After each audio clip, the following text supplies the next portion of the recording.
मैं माँ वीणा पाड़ी को सादर नमन करते हुए बसंत पंचमी की आप सभी को हार्दिक शुभकामनाएं देती हूँ और इस बात की भी शुभकामनाएं कि आज हम अपने कॉलेज की स्थापना के 51 वर्ष पूर्ण कर चुके हैं।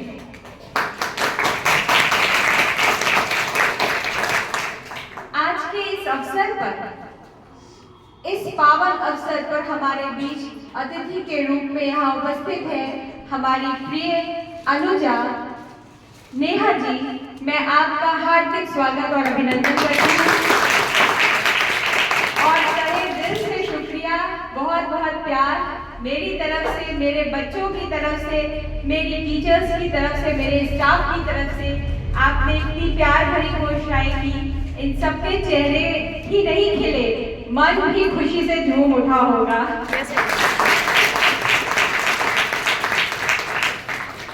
परिश्रम तो सभी करते हैं, लेकिन जब परिश्रम को रिकॉग्नाइज किया जाता है या उसे कोई नोटिस करता है या दो शब्द भी बोलता है तो मन से खुशी होती है।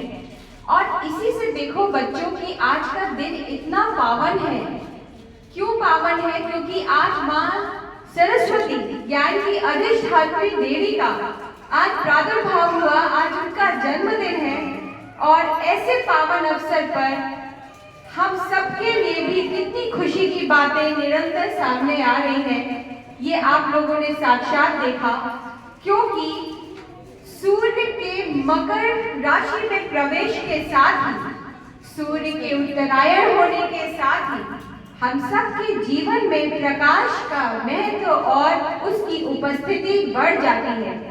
यानी अब हम अंधकार से प्रकाश की ओर बढ़ रहे होते हैं और जीवन भी प्रकाशमय हो चुका होता है। ऐसे में जब सृष्टि का आरंभ जगत पिता ब्रह्मा ने किया तो उन्हें कहीं कुछ खालीपन लगा, क्योंकि सृष्टि तो बन गई, पेड़ पौधे, नदी, दीवारें, भूमि, आकाश, पक्षी, लेकिन जब तक इसमें स्वर नहीं आया, जब तक नदी ने कलकल करना नहीं शुरू किया, जब तक प्रकृति ने हंसना नहीं शुरू किया, फूल ने, पक्षियों ने चहचहाना नहीं शुरू किया, फूलों ने खुशबू नहीं देना शुरू किया, जब तक बसंत नहीं आया तब तक ये सृष्टि का श्रृंगार अधूरा था। इसलिए माँ सरस्वती का प्रादुर्भाव इस समस्त सृष्टि के लिए कितना आवश्यक है ये आप समझ सकते हैं। और हम सब ज्ञान के मंदिर में क्यों ये पूजा करते हैं, क्यों सरस्वती पूजा का आयोजन होता है, इसका भी एक बहुत महत्व है। सरस्वती यानी स्व को जानना, सेल्फ को, to know yourself, who are you. और क्यों हो, क्यों इस पृथ्वी पर हमारा जीवन है, अपने को पहचानना यानी ज्ञान को प्राप्त करना माँ सरस्वती का अर्थ है। और अगर आप माँ सरस्वती के स्वरूप को देखेंगे तो आपको पता चलेगा कि उनका जो स्वरूप है वो क्या बताता है कि सत्य से असत्य से सत्य की ओर जाना, अज्ञान से ज्ञान की ओर जाना और प्रकाश की ओर जाना ही बसंत का आगमन कहलाता है। ज्ञान की सरस्वती माँ का प्रादुर्भाव का यही उद्देश्य है। अगर आपको बुद्धि ये चुनने का सामर्थ्य प्रदान करती है कि क्या सही है, क्या गलत है, क्या सत्य है, क्या असत है, विवेक से आप निर्णय ले पाते हैं। इसीलिए हम शिक्षा के मंदिरों में बसंत पंचमी का आयोजन करते हैं, क्योंकि माँ सरस्वती का जो हंस है वो भी आपको ये प्रेरणा देता है। हंस की क्या खूबी होती है, अगर आप उनका निरूपण करेंगे, अगर आप बच्चों देखोगे उस पूरी प्रतिमा को, वो श्वेत वस्त्र में है। श्वेत किसका प्रतीक है? सत्य, उजाले का प्रतीक है, सही का प्रतीक है। कहते हैं ना, काले अंधेरे घरे काले में चीजें ठीक नहीं है। डार्कनेस अज्ञानता का प्रतीक है, श्वेत ज्ञान का प्रतीक है और माँ उसी को प्रकट करती है।